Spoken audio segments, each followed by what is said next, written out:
શું તમને પોપકોર્ન ભાવે છે? પોપકોર્ન તમારો ફેવરેટ છે? જ્યારે આપણે પિક્ચર જોવા જઈએ ત્યારે મોસ્ટ ઓફ આપણે પોપકોર્ન જ ખાઈએ છીએ. અત્યારે જીએસટીની 55મી કાઉન્સિલિંગ મીટિંગ દ્વારા નિર્મલા સીતારામન દ્વારા જણાવવામાં આવ્યું કે પોપકોર્ન ઉપર પણ 3 પ્રકારના જીએસટી રેટ લાગશે. 5%, 12% અને 18%. તમને એમ થશે કે યાર એક જ વસ્તુ પર 3 પ્રકારના જીએસટી રેટ, આ તો વળી કેવું? તો ચાલો આના વિશે તમને થોડુંક માહિતી આપું છું. 5% વાળા જીએસટી વાળા પોપકોર્નની વાત કરીએ.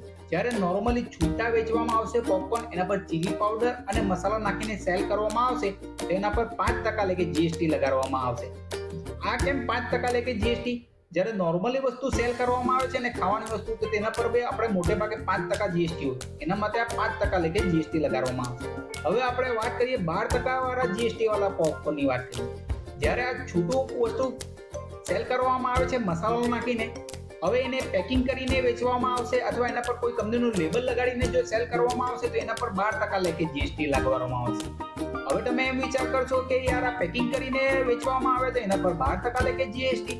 જ્યારે આપણે નમકીન વસ્તુ ખાઈએ છીએ ને તો નમકીન વસ્તુ પર 12% લેખે જીએસટી આવે, એટલે કે આ વસ્તુ પર પણ 12% લેખે જીએસટી લાગશે. હવે આપણે વાત કરીએ 18% લેખે જીએસટી વાળા પોપકોર્નની વાત કરીશું. જ્યારે નવા ફ્લેવર હોય, કેરેમલ પોપકોર્ન હોય, તો આ બધા ફ્લેવર વાળા પોપકોર્ન હોય ને તો એમાં મોટે ભાગે 18% લેખે જીએસટી લગાડવામાં આવે છે.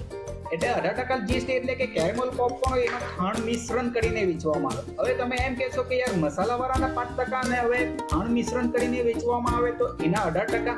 તો એટલા માટે 18% કે જ્યારે આપણે જ્યુસ પીએ છીએ, કોલ્ડ ડ્રિંક્સ પીએ છીએ, તો આ બધી વસ્તુ પર ટોટલ 18% જીએસટી કરવામાં આવે. તો આના સ્લેબને ધ્યાનમાં રાખીને આ જે કેરેમલ પોપકોર્ન છે એના પર પણ 18% લેખે જીએસટી લાગશે. હવે યાર એક જ વસ્તુના 3 વસ્તુ જીએસટી સ્લેબ, આ તો વળી કેવું? વિકાસ ગાંડો થયો લાગે છે.